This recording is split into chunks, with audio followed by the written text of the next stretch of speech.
Hello, my name is Michael Hansen and welcome to this lovely day here in France, in Circuit de la Sarthe, where we're going to follow the qualifications for, I believe, the first time that this track here in France, where we usually have the Le Mans series, the Le Mans race going. I think it's the first time we're going to see a GT3 series being at this track. But let's look at the people, the drivers. We are looking at a 6-lap qualifications where we can see we have drivers like Max Angelo, we have Russell Ingall, Fabian Hambrecht, Rihei Sakaguchi, Yelmer Berman, Michael Broniszewski, Michel Beretta, and also we have a newcomer, a contester, namely, let's see if we can find him. We should have Michael Hansen somewhere in here. It doesn't seem that we can find him, but he should be there somewhere. Let's go into the action. So see you on the track. So here we have the man it's all about, Mr. Michael Hansen, driving in this red McLaren 650S GT3 car. He is obviously polling for first place, a pole position. The funny thing about this race is that the person who are talking to you right now is also the person who are driving. Funny, right? Well, my name is Michael Hansen, as you know. Welcome to RFactor 2.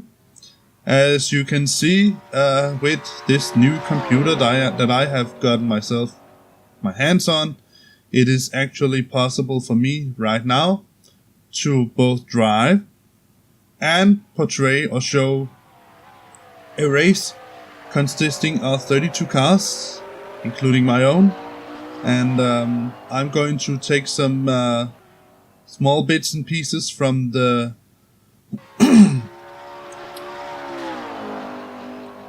the qualification race here, and at some point I do hope that I get to race to conclude the actual race. The problem is that my computer setup right now is so that my computer is standing against the wall parallel to the windows behind me, so at daytimes there's a lot of reflection on the screen, which makes it pretty hard to actually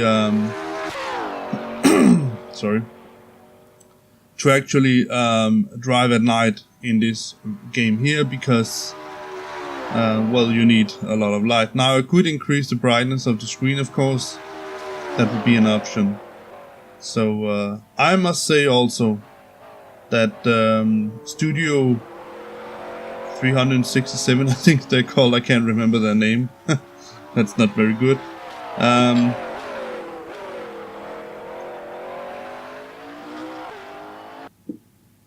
I must say they, in my opinion, have done a pretty good job at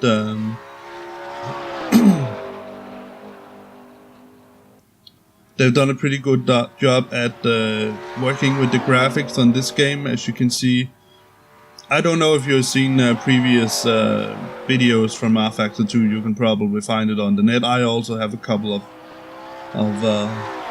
videos. But I would do say that it seems that they have worked a lot on increasing the visual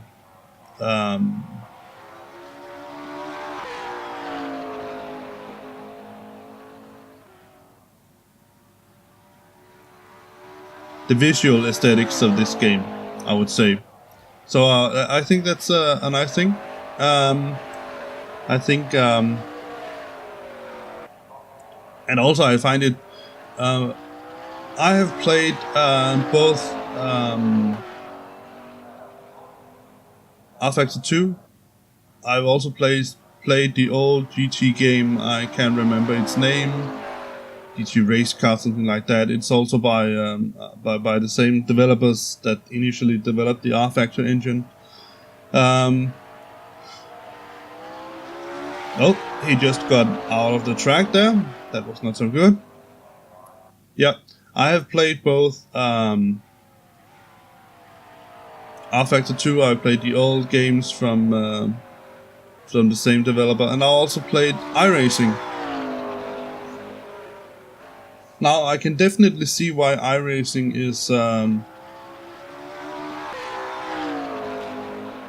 is favored by many people. First of all, I think it's because iRacing holds a lot of licensed tracks that have been laser measured and well, have gotten the, what we would say, the official okay from the owners of the tracks, which means that they are to some extent as close to the real deal as possible. But I must say, when comparing these two games, I still favor RFactor 2. One reason is that I think RFactor is more interesting because of the better physics. And also, I must say, I really dislike this subscription deal that you have with iRacing. I don't care whether the developers call it a service or a game or a simulator, whatever it is. I just don't like it. And I know that I'm using Premiere Pro to CC to edit my videos, and it's the same deal with them. But I also dislike it there. So I really don't like these subscription ideas with programs or with games, because I think when you buy a game, you have it. I know that as far as the licensing goes, you're not really owning the game, you're owning the right to use it. But nevertheless, you have the game, you can uninstall it, you can reinstall it as many times as you like, you can move it to another PC, you can do all kinds of things. And I find that to be important. But as far as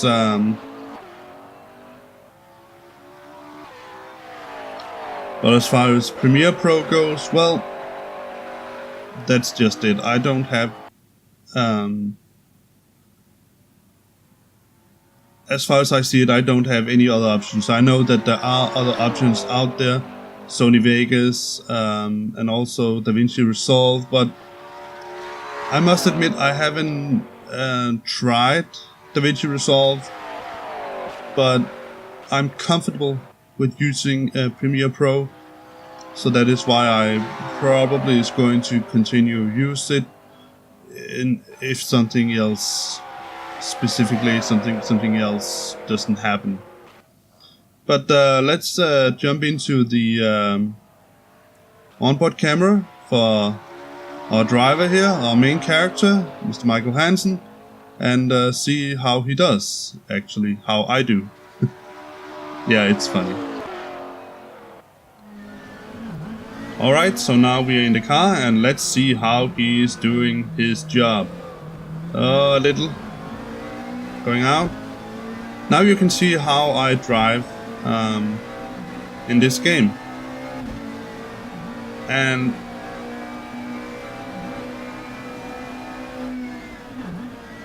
you could say that one of the issues with alright, so whoa. Just slid out the back of his car a little bit there. You could say that one of the issues with RFactor 2 is that it's a modded game. So I know that Studio 367, 365, the developers, they are doing a lot of efforts to put content out for this game. They have worked a lot on putting out both tracks and cars, and the content they provide is really good. But I would say that this game is kind of like farming simulator games. Their backbone really is the modding, right? So that's sort of the backbone of the game. And I would say the same goes for RFactor 2 here. Just taking a sip of coffee.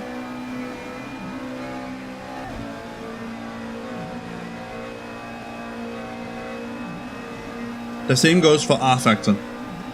And the problem with that is that the content now, to some extent, depends on amateurs. Now, when I say amateur, I don't necessarily say that they are bad at modding. Not at all. I think that much of the content for RFactor, both when I had my old PC, but also here with the new PC, some of the user developed content or amateur non-developer, the content that are not from the developer themselves, it is to much extent pretty good. When we are, I'm just going to say something else. When we're driving here, notice how the reflection on the curbs, at some points you can see the reflection on the curbs. I think that I was actually, compared to how this game looked when I played on my old PC, I am really surprised at how it looks now. It is so visually pleasing to look at, and of course it's funny to play. It's funny to drive. All right, so where was I? Yes. The problem with, as I see it, the problem with the user-generated content can be, it is not necessarily, but it can be that some of the developers, some of the modders might either be really good at 3D rendering, so using 3ds Max or Blender or something like that to create the figures, the cars, the tracks, but may not necessarily have the knowledge necessary to understand how to implement the physics on the cars. For me, for instance, I am still working on implementing or generating. I had an old Volkswagen Golf 3. Whoa. Where did he go there? He lost control of the car, but he got back on the track again, so that's good. Alright, and let's see how see if he gets a... Oh, it seems that he is doing pretty good for himself, despite this little obviously. Oh, not again. Oh, he's going off track. Let's hope he doesn't crash. No, he didn't. Let's see if he can get the car back on. Yes, he could. That's good. Let's hope he doesn't crash with anyone else. So the problem with him going out into the gravel like that is that at this moment here, the tires are really hard and they're really soft. And that means that when he gets this soft rubber into the gravel, he's going to pick up a lot of stone and a lot of dirt on the tires, and that is definitely going to reduce his grip. But it seems that it haven't affected him as much as you could fear. Alright, so back to my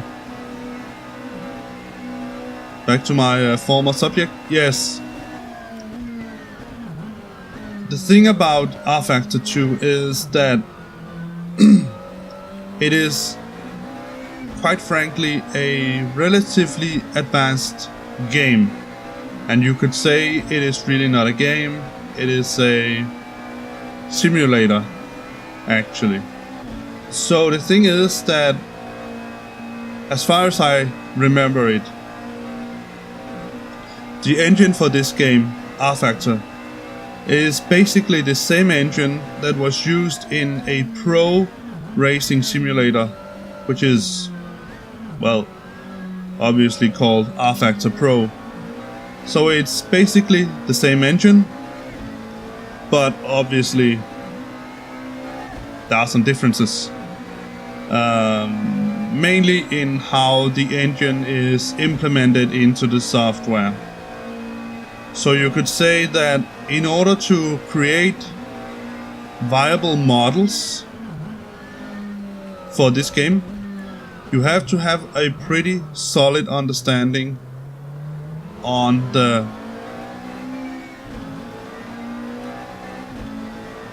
physics of the game. That is, I would say, paramount in order to create content. And like I said, we could sort of have two kind of people, if you will. We could have the kind of people, the kind of creators that are really good at 3D rendering, but not necessarily as good as understanding and implementing, changing the physics of the content that they're creating. Obviously, as far as I know it, you don't have to, well, obviously you don't have to worry so much about the vehicle physics if you're creating tracks, but when you are creating vehicles, you need to have some knowledge about the physics in the game, because there are a lot of variables that are considered when you are driving in this game, in this simulator. There is a quite advanced tire model. There is aerodynamics. There's engine mixture. I would say that, and that is one of the things that I really enjoy about RFactor 2, as it goes for adjusting and creating a useful and well put. Oh, it seems that our driver here is not that used to driving at night on this track. I'm being told right now that this is the first time he's trying it at night on any track, so, well, I would say that he's doing pretty good for himself. Oh yes, where were I? Yeah. There's a lot of advanced stuff going on in this game, and this is what I enjoy about it compared to, for example, well, there are the arcade style racing games like the Gran Turismo for PlayStation, for example, and something like that.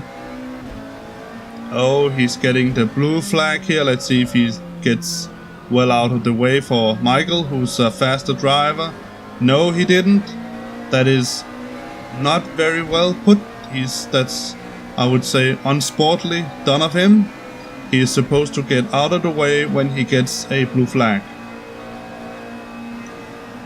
Yeah, but also some of the more advanced, but yeah, I would say more advanced games than, for example, Gran Turismo, we have something like iRacing. But I would argue that if you take it all put together, the physics, and here I mean the vehicle physics and the track physics and the tire physics, is way more advanced in RFactor 2 than it is in iRacing, for example. So that is one of the things that I really like about RFactor, is the physics. You could say the difference between iRacing.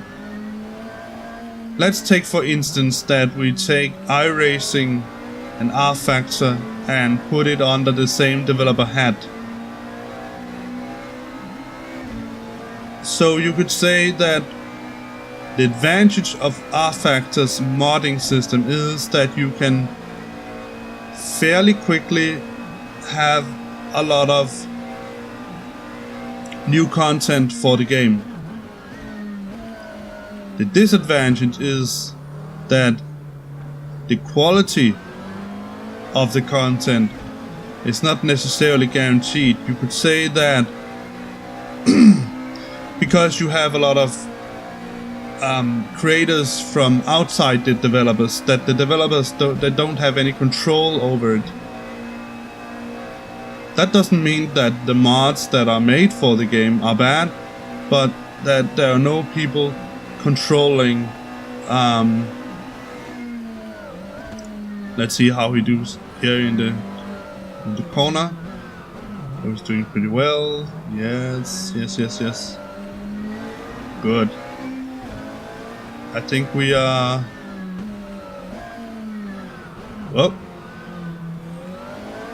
Oh, he did it. Oh, no, he crashed.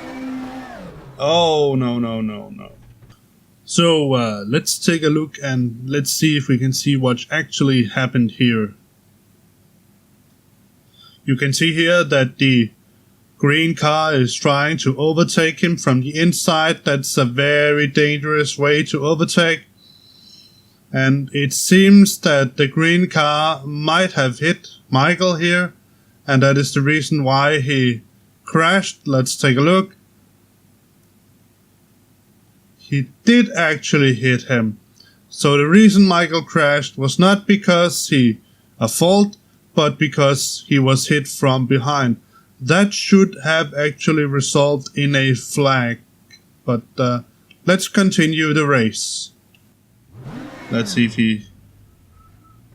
This is a very dangerous place to be parking your car, being stopped, because the other drivers has almost no chance of seeing your car as they come around the corner. But he managed to get the car started again. Fortunately, there were no damage to the car. I can explain that. Oh, let's see if he... Oh, no. Yes. Oh, that's a good save. Good save. You can definitely now see that he is... That Michael here is not used to driving at night. He's definitely going to have to practice more on that if he's going to come back here at this track here again, the Le Mans track. Again, I would like to say it's a completely new thing that this track here hosts GT3 races. Usually it's the Le Mans race, the endurance race, so we have the prototype cars and we have the GTE, the GT endurance cars, but not GT2 or GT3. Let's see how he does in this corner here. This is a tough corner when you can't see where you're going, but he managed to salvage the car nevertheless. All right. Yes.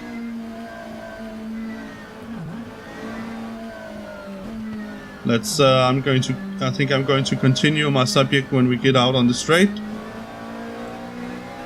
Just going to follow to see how he does here. Oh yeah, that's fair enough. You can see now he's driving a lot more carefully. He's not taking any chances. Alright, now we are on the straight. So yes. So you can say the disadvantage of a game like RFactor, where you have a lot of modding going on, is that the mods, the quality of the mods is not necessarily guaranteed. but the advantage is that you quite quickly get a lot of content developed for the game. The advantage of a model like, for instance, iRacing, where it is completely developer created. As far as I know, there's no outside modders that get access to the cars or the tracks. In iRacing is that you could say that there's some quality control, not necessarily good quality, but there is quality, developer quality control that is ongoing for all the content, and also you as a user will have the ability to contact the developers and tell them if you seem to think that there are problems with the content itself. You have that right. The content for RFactor that are created by others non-affiliated with the developers, you can contact them and tell them that you may have found bugs, but you cannot demand that they correct the bugs. They can just say, well, I have ended this project a long time ago, so I'm not going to spend any more time on it. So unfortunately, you're going to have to live with the cars as they are.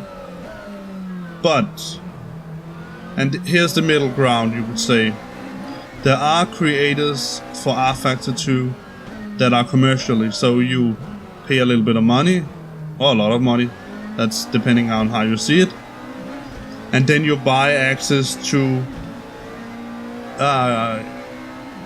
cars and tracks that are created from people outside the community, inside the community, but outside the developers.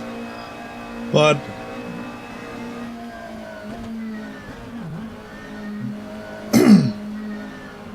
given the fact that it is commercially, you have paid for a product, you now have the right to contact the developers and say, well, I think that there's a problem with your content. For instance, you can say these GT3 cars, I am almost certain that these are I can't remember where I got them, if this is the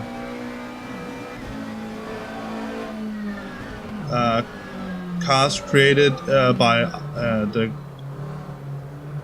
creators, the developers, but nevertheless, we are finished with this race. So I'm going to take my leave with you, say bye bye, and hope to see you again when we are going to drive the race itself. See you in France. Bye.